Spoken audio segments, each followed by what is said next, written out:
Seanca e Kuvendit të Kosovës ka nisur me ngushëllime për rastin që ndodhi në Malishev një ditë më parë, ku kanë humbur jetën babai dhe 2 fëmijët e tij. Ndërkohë me kërkesë të deputetës së PDK-s Ganimete Musliut, deputetët kanë nderuar me 1 minutë heshtje viktimat e Poklekut në përvjetorin e vrasjes nga forcat serbe. Në vijim të seancës, shefja e grupit parlamentar të vetëvendosjes Arbriena Gafci ka propozuar që 2 pika të shtohen rendit të ditës: projekt ligji për energjinë dhe projekt ligji për energjinë elektrike, si pike 6 dhe 7. Ndërkohë ajo shtoi që pika për propozimin e 2 kandidatëve për gjyqtar në gjykatën kushtetuese të vendoset si pikë e 8. Ferhat Shuajla nga PDK kundërshtoi ndryshimin e rendit të ditës, duke thënë se këto 2 projekt ligje po sillen në mënyrë të përshpejtuar. Edhe LDK nuk ka pranuar ndryshimin e rendit të ditës. Besnik Tahiri AK-s tha se nuk do të votojnë shmangje përderisa nuk ka urgjencë të saktë.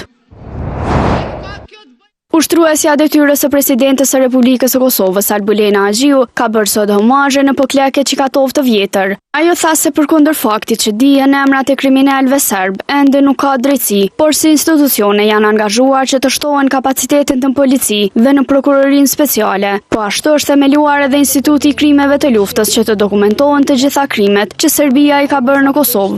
Trupat e tyre, përveç se u sulmuan me bomba dore dhe armë automatike, u dëgjën disa herë me qëllim që të fshehin krimin gjenocidal. Në Çikatov të vjetër u vranë 24 civil të paarmatosur dhe pasi u vranë, trupat e tyre u dërguan në rashk të Serbisë për të fshehur krimi. Si institucione jemi angazhuar që të shtojmë edhe kapacitete në polici e prokurori speciale. Jemi pranë familjeve në këto kohë të vështira. Dhimbja mbetet e madhe dhe pas 27 viteve, ka thënë ajo. Policia e Kosovës ka njoftuar se në fshatin e Grës të komunës së Drenasit gjatë një aksioni gërmimi janë hasur mbetje mortore që dyshohet se i përkasin një personi të zhdukur gjatë luftës së viteve 1998-1999. Sipas raportit policor me 16 prill 2026, njësitë përkatëse kanë realizuar veprimin hetimor në lokacionin e varrezave të dëshmorëve në këtë fshat. Gjatë gërmimeve janë gjetur eshtra që dyshohet se i përkasin së paku një personi. Mbetjet mortore janë dërguar në Institutin e Mjekësisë Ligjore për ekzaminime të mëtejshme mjekoligjore dhe identifikim. Deputeti i LDK-s Lutfi Aziri ka deklaruar para nisjes së seancës së Kuvendit se LDK dhe Lëvizja Vetëvendosje janë në konsultime për një marrëveshje lidhur me zgjedhjen e presidentit. Sipas tij, qëllimi është arritja e një marrëveshje sa më shpejt për të siguruar funksionalitet institucional. Jemi në konsultime aktive, kryetari i LDK-s është duke punuar për t'i dhënë një mundësi marrëveshjes mes LDK-s dhe VV-s. Qëllimi ynë është që shteti të jetë funksional dhe të kemi organin më të lartë përfaqësues sa më shpejt. Jemi në 11 ditët e fundit dhe ky afat duhet të na obligojë që sa më shpejt i japim vendit një marrëveshje, ka deklaruar Haziri.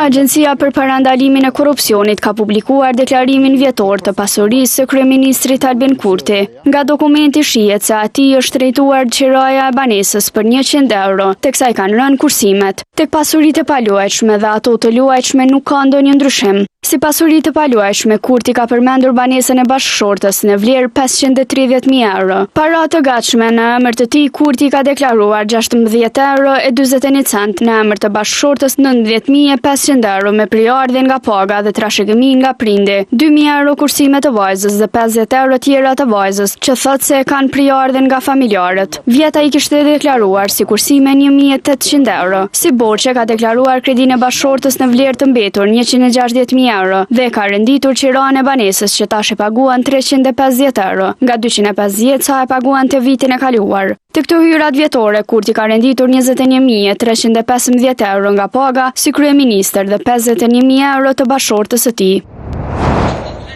Prokuroria Javor Kapelin Çeveç ka kërkuar dënim maksimal me burgim të përjetshëm për Naim Murselin dhe të akuzuarit e tjerë në rastin e vrasjes së Liridona Ademajt. Sipas saj, është vërtetuar se Naim Murseli ka vepruar për përfitim financiar apo moral, duke simuluar një grabitje në të cilën viktima është trajtuar si dëm kolateral, ndërsa sipas pretendimeve të aktakuzës, ai ka marrë pjesë në organizimin dhe planifikimin e vrasjes. Në seancë është theksuar se vrasja është kryer nga i akuzuari Granit Pjava, i cili ka shtënë me armë që dyshohet se është siguruar përmes Naim Murselit, ndërsa një tjetër i akuzuar ka ndërmjetësuar në sigurimin e armës dhe kontaktin mes personave të përfshirë. Në kërkesën përfundimtare, prokuroria i ka propozuar gjykatës shpalljen fajtor të akuzuarve, duke vlerësuar se veprimi, mënyra e kryerjes, sjellja pas ngjarjes dhe tentativat për manipulim publik rëndojnë pozitën e tyre, ndërsa sipas saj nuk ekzistojnë rrethana lehtësuese. Kurse e akuzuari për vrasjen e gruas së tij Naim Murseli ka mohuar përfshirjen në këtë rast, duke deklaruar se nuk ka organizuar dhe as nuk ka marrë pjesë në vrasjen e Liridona Ademajt. Gjatë fjalës së tij përfundimtare në gjykat, ai tha se në momentin e vrasjes nuk ka qenë në vendin e ngjarjes dhe se bashkë me fëmijët ishte duke u larguar. Shpallja e vendimit për të akuzuarit për vrasjen e Liridona Ademajt do të bëhet me 21 prill.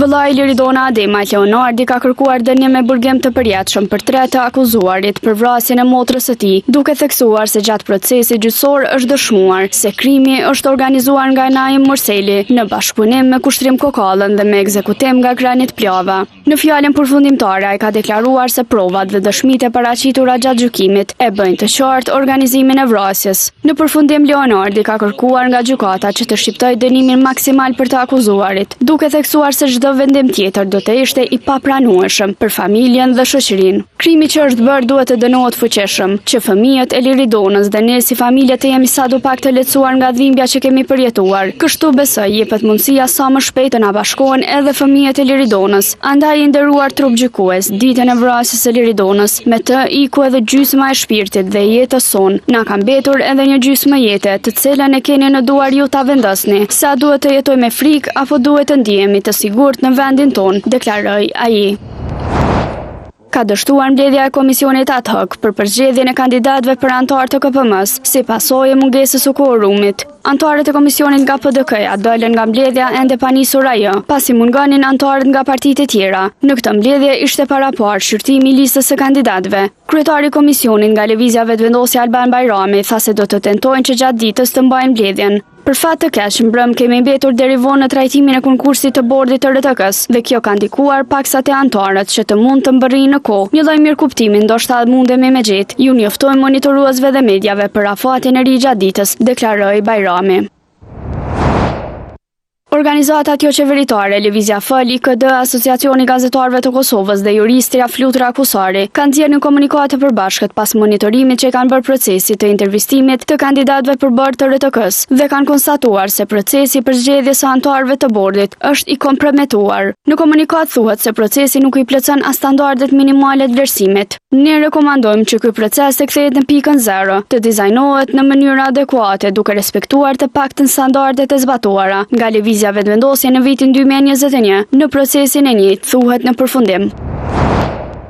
Në kazermën Adem Jashari, përmes një ceremonie solemne, është shpallur fituesi i garës së ushtarit më të mirë për vitin 2026. Vendin e parë në këtë garë rëmbeu Elves Qitaku, pjesëtar i Forcës së Sigurisë së Kosovës. Vendin e dytë Ismail Ahmeti, ndërsa i treti u rendet Saad Veseli. Në garë morën pjesë gjithsej 44 pjesëtar, prej tyre 22 nga vendet partnere të Kosovës dhe 22 të tjerë nga Forca e Sigurisë së Kosovës. Ekipet pjesëmarrëse në garën për ushtarin më të mirë 2026 ju nënshtruan 10 disiplinave të ndryshme.